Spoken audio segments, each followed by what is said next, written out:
Good morning dear students. So last lecture में हमने amines discuss करना स्टार्ट किया था और हम मेथड ऑफ प्रिपरेशन तक पहुंच गए थे।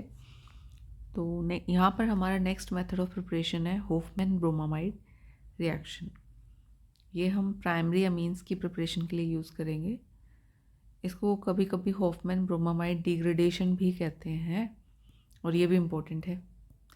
जो भी नेम्ड रिएक्शन होता है, कोई प्रोसेस होता है, वो इम्पॉर्टेंट होता है। यहाँ पर हम अमाइड यूज़ करेंगे, उसको हम ब्रोमीन और पोटेशियम हाइड्रोक्साइड से ट्रीट करते हैं।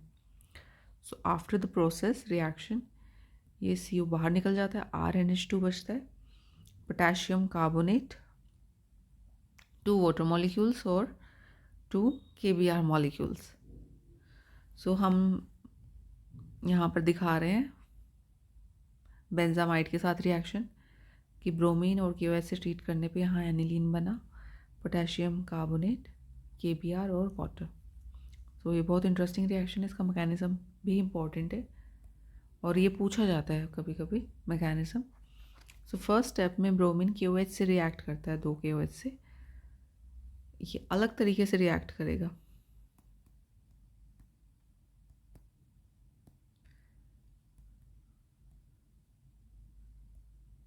ब्रोमीन है ये,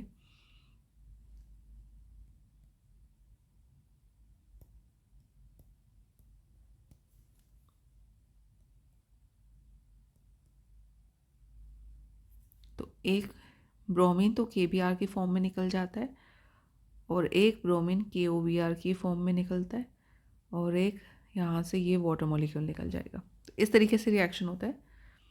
ये कभी कभी हो जाता है ऐसे रिएक्शन, इसको डिस्प्रपोर्शनेशन रिएक्शन कहते हैं, जिसमें किसी की ऑक्सीडेशन स्टेट जो है वो वेरी करती है। मतलब सेम एटम है लेकिन 2 डिफरेंट प्रोडक्ट बनाता है जहाँ पे उसकी ऑक्सीडेशन स्टेट में फ़र्क होता है। यहाँ पे जो ये हमारा KOBr है, ये हमारा हाइपोब्रोमाइड आयन दे देता है, OBr नेगेटिव।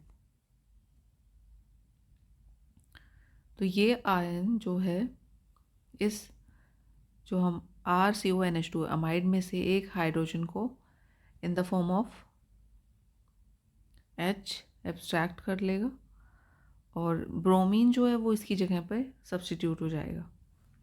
यहाँ पे OH नेगेटिव निकल गया और यहाँ पे ब्रोमीन आ गया। ये जो मॉलिक्यूल है ये अमाइड है लेकिन इसके नाइट्रोजन पे ब्रोमीन आ गया, तो इसको कहते हैं N-ब्रोमोमाइड।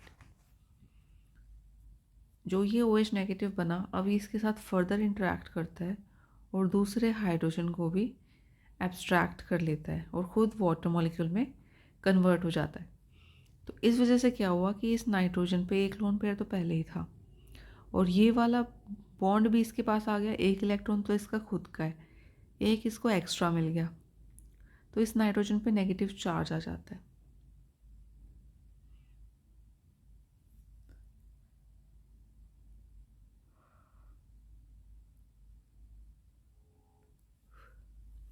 ये फिर स्टेबल स्ट्रक्चर नहीं रहता, तो ये with in the molecule interact करता है और ब्रोमीन को इस इलेक्ट्रॉन पेयर के साथ बाहर भेज देता है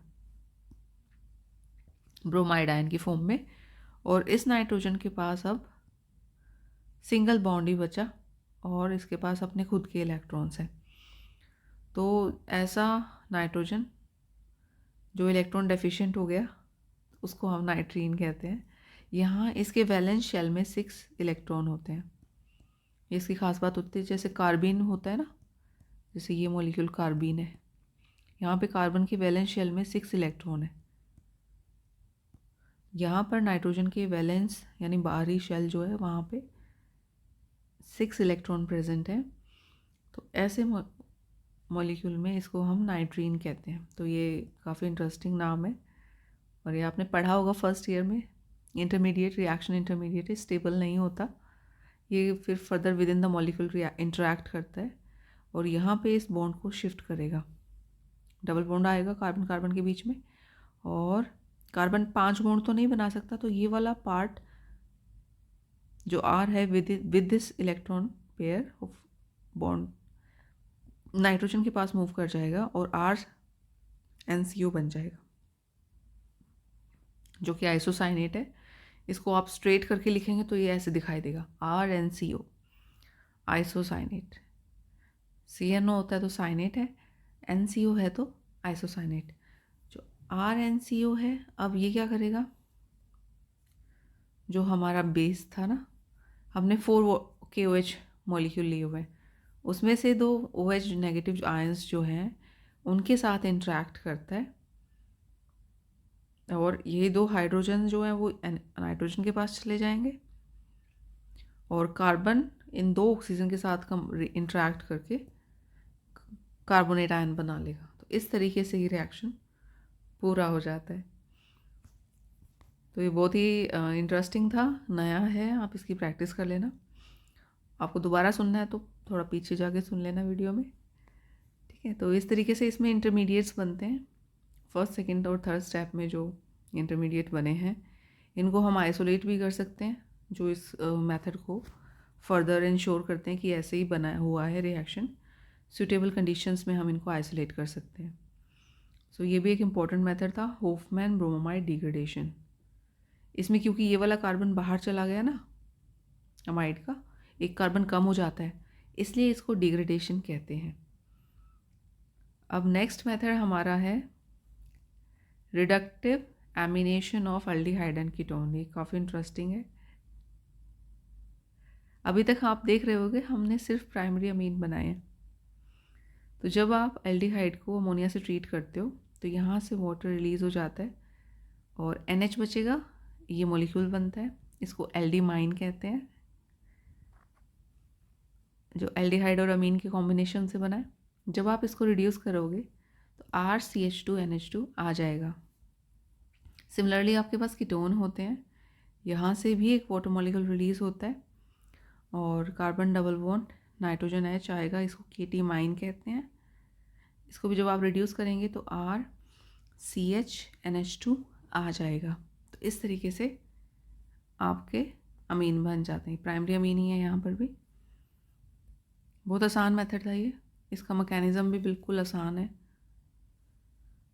जो कार्बोनिल बॉन्ड होता है ये पोलर होता है, कार्बन पे पॉजिटिव चार्ज होता है स्लाइट और ऑक्सीजन पे नेगेटिव। तो जो अमोनिया मॉलिक्यूल है ये एक न्यूक्लियोफाइल की तरह एक्ट करेगा और कार्बन से को अपना इलेक्ट्रॉन पेयर डोनेट करके बॉन्ड बना लेगा। ऑक्सीजन इस शेयर्ड इलेक्ट्रॉन पेयर को अपने ऊपर ले लेगा, नेगेटिव चार्ज आ जाएगा, नाइट्रोजन पे पॉजिटिव। आफ्टर सम टाइम क्या होगा कि प्रोटॉन शिफ्ट होगा, इसका एक हाइड्रोजन यहाँ चला जाएगा, OH आ गया, यहाँ पे NH2 है। नेक्स्ट स्टेप में ये OH बाहर चला जाता है विद दिस हाइड्रोजन और वाटर रिलीज हो जाता है और यहाँ पे कार्बन डबल बॉन्ड नाइट्रोजन आ जाता है, जिसको आप रिड्यूस करेंगे तो आपको प्राइमरी अमीन मिल जाएगा। जो प्राइमरी अमीन है, अगर आप रिएक्शन उससे स्टार्ट करते हो अमोनिया की बजाय, जैसे आपने यहाँ रिएक्शन किससे स्टार्ट किया, अमोनिया से, यहाँ पे अगर आप RnH2 यूज़ करते हो जैसे कि हमने यहाँ किया CH3NH2, तो हमारे पास जो प्रोडक्ट आएगा उसमें ये बचेगा NHCH3, सेकेंडरी अमीन हमें मिलेंगे। और अगर आप सेकेंडरी अमीन से ट्रीट करते हो इसको, एल्डिहाइड या कीटोन को, तो यहाँ से इंट्रैक्ट करने के बाद आपके पास टर्शरी अमीन बचेगा। तो इस मेथड में हमने देखा कि सेकेंडरी और टर्शरी अमीन भी बन रहे हैं, जो पहले वाले मेथड्स में नहीं बन रहे। So by proper choice of reactants and their proportions, reductive amination can be used for preparation of primary, secondary and tertiary amines. फिर next method है reaction of alkyl halides with ammonia, जिसको हम ammonolysis भी कहते हैं।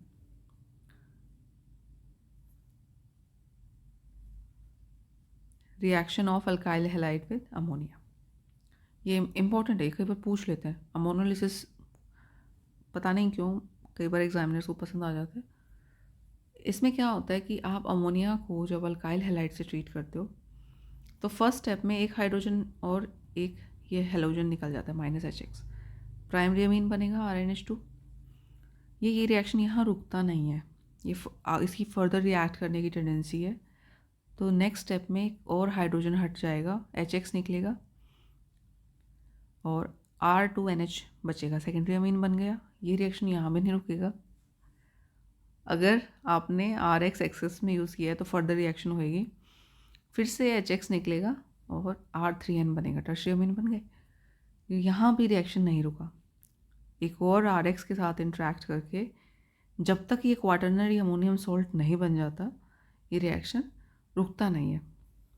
जैसे मान लो आप में से कोई बच्चा तैयारी करने लग जाए ऑर्गेनिक केमिस्ट्री की, और वो तब तक ना रुके जब तक कि उसका A, B, C और D सेक्शन पूरा कवर ना हो जाए। तो ऐसी पढ़ाई को हम क्या कहेंगे? अमोनोलिसिस। तो यहाँ पे अमोनिया का ब्रेकडाउन, अमोनिया ने क्या किया? ब्रेकडाउन कर दिया मॉलिक्यूल का। तो लाइसिस का अर्थ होता है ब्रेकडाउन, तो यहाँ हुआ अमोनोलिसिस। फिर नेक्स्ट रिएक्शन है अमोनोलिसिस ऑफ अल्कोहल। तो पहले हमने देखी थी अल्काइल हैलाइड की, यहाँ पे हम देखेंगे अल्कोहल्स की।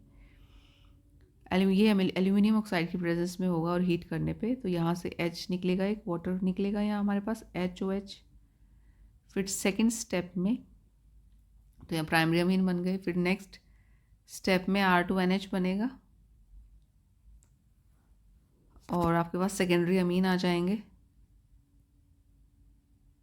फिर नेक्स्ट स्टेप में टर्शरी अमीन बन जाएंगे। तो यहाँ तक आपका रिएक्शन चलता रहता है, ठीक है। तो इस तरीके से रहेगा। फिर आपके पास आता है कर्टियस रीअरेंजमेंट। ये नेम्ड रिएक्शन है। इसमें हम अगर एसाइल हैलाइड को सोडियम एजाइड से ट्रीट करते हैं तो NaCl निकल जाएगा और एसाइल एजाइड बचेगा। नाइट्रोजन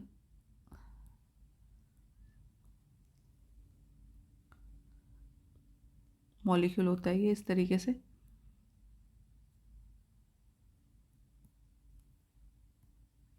तो इसको हम एजाइड आयन कहते हैं। तो यहाँ से आपको एसाइल एजाइड मिलता है। इसको जब आप हीट करते हो तो इसमें रीअरेंजमेंट होता है और ये वाला CO एक नाइट्रोजन के पास आ जाएगा और दो नाइट्रोजन मॉलिक्यूल की फॉर्म में रिलीज हो जाते हैं इस तरीके से। तो ये आपके पास अल्काइल आइसोसाइनेट बनता है जिसको आप हाइड्रोलाइज करेंगे तो आपके पास NH2 आ जाएगा और CO2 निकल जाएगा। यहाँ से आपको प्राइमरी अमीन मिलते हैं।